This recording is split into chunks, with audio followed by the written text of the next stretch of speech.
Welcome, everyone. Today, we're not just telling a story. We are going into the life of a man who spent 27 years in prison and walked out not with revenge in his heart, but with forgiveness. A man who gave up everything for freedom, not just for himself, but for an entire nation. A man whose name became a symbol of courage, peace, and human dignity around the world. Nelson Mandela. This is not just a biography. This is the journey of a man who taught the world that real strength is not in your fists. It's in your forgiveness. So today, we begin part one of his incredible story, from his early life to the very first signs of rebellion. Let's begin. Part one.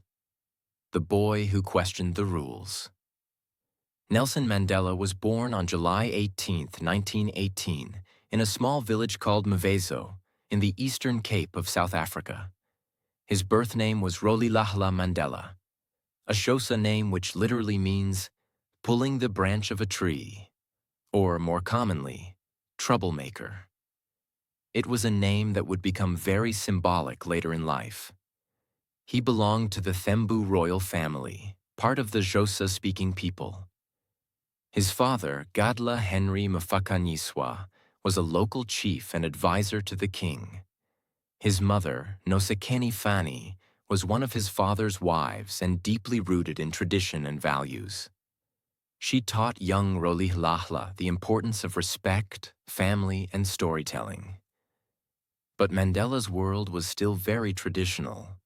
He grew up herding cattle, listening to elders, and living in a community where rules were clear, but not always fair. At the age of 7, Mandela was sent to a missionary school, a rare opportunity for black children at the time. On his first day of school, his teacher gave him an English name, Nelson. Why? Because it was the custom for African children to be given Christian or English names by white teachers. And this one decision, changing his name, was Mandela's first experience of how his identity could be taken and reshaped by colonial power.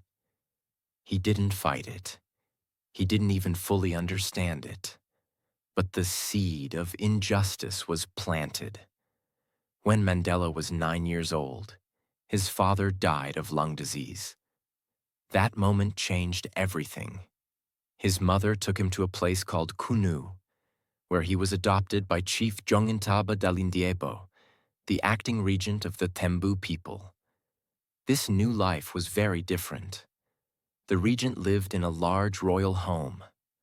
Mandela was now surrounded by powerful leaders, tribal meetings, and intense discussions about justice, leadership, and tradition. It was here that Mandela began to understand how power works and how it could be used, or misused. While other boys were dreaming of marriage and farming, Mandela became more and more interested in politics, leadership, and law. He was quiet, but always watching. He would attend tribal councils and notice how even in traditional society, some voices were louder than others. He began to question, why should some people be treated better just because of their skin, status, or history? At Clarkberry Boarding Institute and later Healdtown College, Mandela was a serious student, disciplined, curious, and thoughtful. But he was also beginning to feel the limitations placed on him because of his race. Even though he was academically strong, Black South Africans were not given the same respect or opportunities as white students. Still, Mandela believed education was the way forward. Education is the most powerful weapon you can use to change the world. Nelson Mandela. That belief became the foundation of his life. After finishing college, Mandela returned to the royal palace. But something unexpected happened. The regent wanted Mandela to marry, and not just anyone. He had arranged a marriage for him with a young woman from a royal family. Mandela was shocked. He didn't want to marry. He wanted to study law and see the world. So, he ran away. At the age of 22, Mandela left his home and escaped to Johannesburg. The big city full of chaos, lights, industry, and inequality. It was in Johannesburg that Nelson Mandela would finally see the real face of apartheid. The system that treated black people as inferior in their own land. He saw blacks forced to carry identity documents, denied education, paid less, abused by police, and pushed into poverty by the government. And this is where the story truly begins. Part 2. The Rise of a Freedom Fighter. When Nelson Mandela arrived in Johannesburg, the city was alive with industry, but also burning with racism, inequality, and anger. Mandela worked as a night watchman at first, earning little, living in a small room in a black township. But soon, his passion for justice led him to a powerful place: the African National Congress, the ANC. The ANC was a political group trying to fight for the rights of black South Africans. But it was weak, divided, peaceful, but powerless. Mandela saw that something had to change. During the day, Mandela studied law at the University of Witwatersrand, one of the only black students there. At night, he met activists, attended protests, and helped organize resistance. He wasn't rich, he wasn't famous, he wasn't even safe. But Mandela was clear. I have cherished the ideal of a democratic and free society in which all persons live together in harmony and with equal opportunities. In 1952, Mandela and his close friend Oliver Tambo opened the first black law firm in South Africa, helping poor black clients fight unfair laws. But the government noticed, and they didn't like it. Let's be clear. Apartheid was not just racism. It was organized, legal, and brutal. The government created laws that forced black people to live in separate areas, called townships, use separate buses, toilets, and hospitals, carry passbooks like criminals, receive lower education and wages, have no right to vote. The white minority ruled, and the black majority suffered. Mandela's fight was no longer just about fairness. It was now a fight for freedom. In 1952, Mandela helped lead the Defiance Campaign, encouraging black people to peacefully disobey apartheid laws. Thousands joined. People were arrested, on purpose. It was a revolution of courage. But the government struck back. Mandela was arrested for the first time and sentenced to 9 months in prison, suspended for 2 years. That didn't stop him. In 1956, Mandela and 155 others were arrested and charged with treason, trying to overthrow the state. The trial lasted for 5 long years. Mandela went to court again and again, while also living in hiding, organizing resistance, and protecting his growing family. He had now married Winnie Madikizela, a strong and passionate social worker. They had 2 daughters. But Mandela was not just a father anymore. He was becoming a symbol. In 1960, something horrifying happened.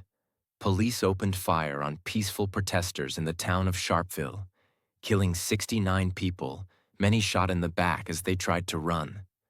The world was shocked. Mandela was devastated. He realized peaceful protest alone was not working. That year, the government banned the ANC and declared Mandela and others terrorists. So Mandela made a bold decision. He went underground, changed his identity, and started a new organization, Umkhonto we Sizwe, Spear of the Nation, the armed wing of the ANC. Now Mandela was living a double life, wearing disguises, moving at night, organizing secret sabotage missions against government buildings, always avoiding human harm. The press began calling him the Black Pimpernel, the man who always escaped. But the government was hunting him. And in 1962, they finally caught him. He was sentenced to 5 years for leaving the country without permission and inciting strikes. But what they found next would change everything. In 1963, police raided an ANC hideout in Rivonia and found documents linking Mandela and others to plans of sabotage. Now Mandela was charged with life imprisonment, not just for protest, but for plotting to overthrow the state. The trial was long. The world watched. And then came his final speech. Mandela stood in court and said, "During my lifetime, I have dedicated myself to this struggle. I have fought against white domination, and I have fought against black domination. I have cherished the ideal of a democratic and free society. It is an ideal for which I am prepared to die." The courtroom fell silent. It was not a defense. It was a statement of sacrifice. Part 3. The Prisoner Who Became the Leader. On June 12, 1964, Nelson Mandela was taken to Robben Island, a lonely, windswept prison in the middle of the ocean near Cape Town. He was 46 years old. The prison cell was just 7 feet by 9 feet, with no bed, no plumbing, just a bucket and a thin mat. He was forced to wear short trousers like a child. He was forced to break rocks all day in the hot sun. And he was allowed 1 visit and 1 letter every 6 months. They tried to break him. But Mandela made a promise to himself. "I will not let them make me bitter. I will not let prison turn me into a monster. I will stay human, and I will stay strong." Robben Island was not just a prison. It was a mental battle. The guards were cruel. They used humiliation as a weapon. They gave prisoners rotten food, banned them from reading newspapers, and refused to call them by name. But Mandela never stopped fighting. From the inside, he helped organize secret classes for other prisoners, teaching them history, law, philosophy, and political science. They called their prison the University of Robben Island. Mandela also read deeply, from Tolstoy to Gandhi, and wrote hundreds of letters filled with strength, hope, and vision.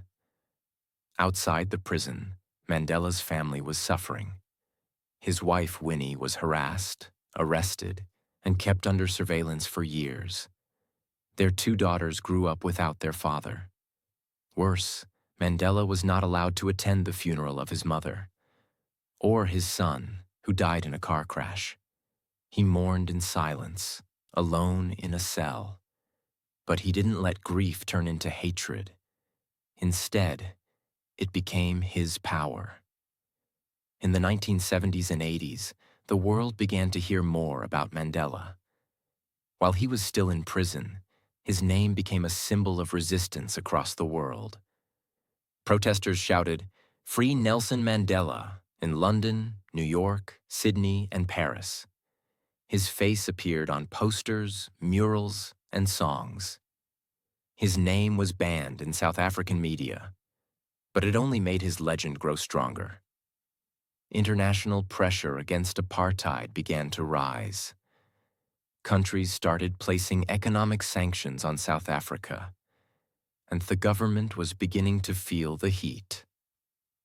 After 18 years on Robben Island, Mandela was moved to Pollsmoor Prison and later to Victor Verster Prison, where conditions were slightly better. By now, he was in his 60s. His hair was gray, his body slower, but his mind sharp as ever. In the late 1980s, Mandela began secret talks with the government. They wanted him to renounce violence, but Mandela made it clear, Only when the government ends apartheid laws and unbans the ANC will I consider peace. He refused to accept freedom for himself while his people remained in chains. And that's what made him different. He wasn't fighting for himself. He was fighting for a free nation. On February 11, 1990, the world watched as the prison gates opened. Nelson Mandela walked out, holding Winnie's hand, after 27 years of imprisonment. He walked slowly, with dignity, wearing a simple gray suit. He raised his fist, and he smiled. Not with hatred, not with revenge, with hope. I stand before you not as a prophet, but as a humble servant of you, the people.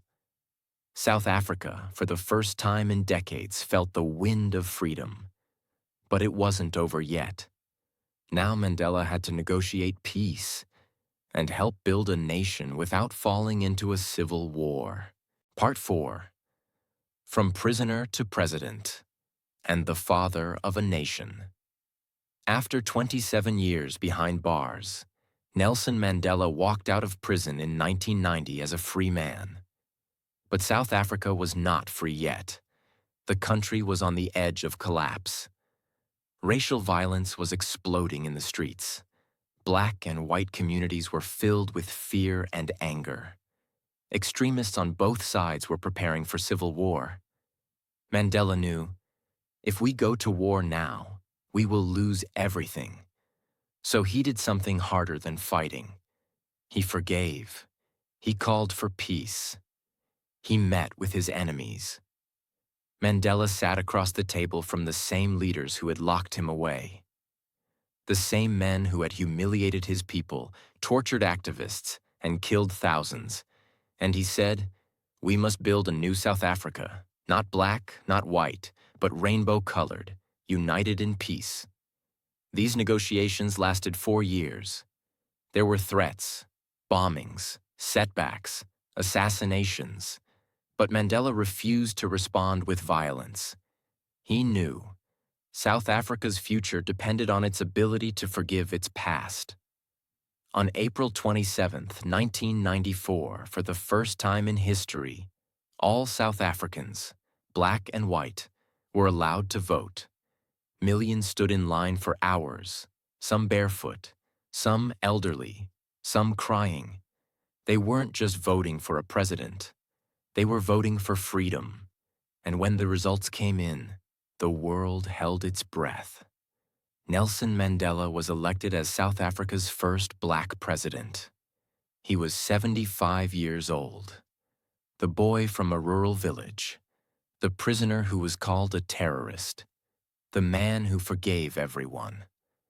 Was now the leader of the entire nation. As president, Mandela did not seek revenge.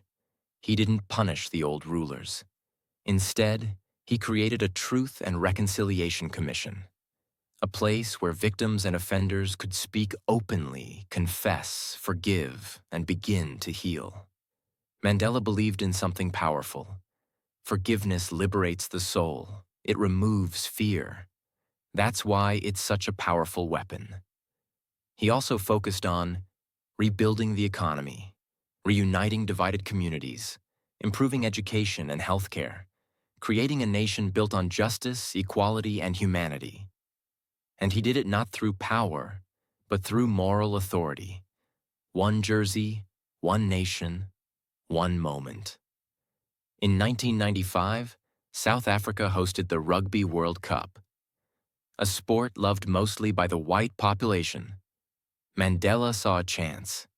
He wore the jersey of the national rugby team, the Springboks, and stepped onto the field during the final match. In that moment, millions of white South Africans who once feared him cheered for him. It was a symbol of unity the world had never seen before. From then on, Mandela wasn't just a president. He was a father to the nation. In 1999, Mandela made another powerful decision. He stepped down after one term. He didn't cling to power. He didn't build an empire.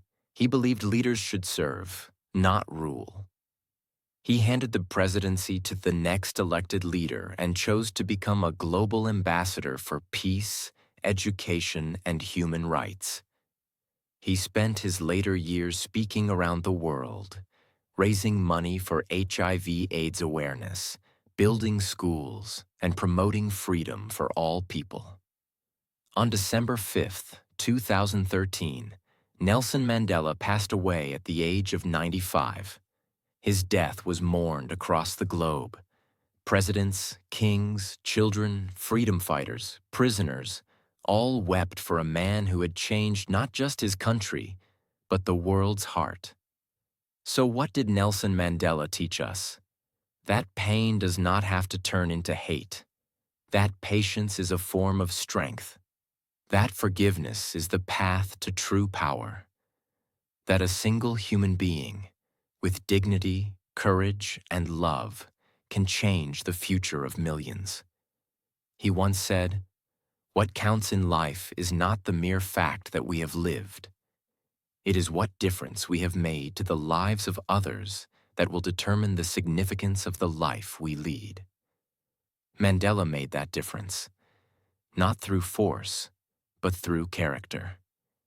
He showed the world that a real leader doesn't divide.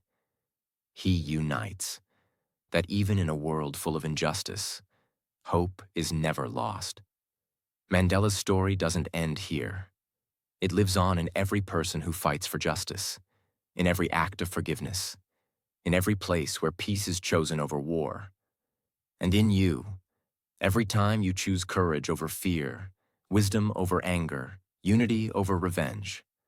So, if this story inspired you, share it, because someone, somewhere, needs to hear it today. And if you want more real stories like this, stories that teach you, inspire you, and help you learn English too, then subscribe now and join this journey. Thank you for staying till the end.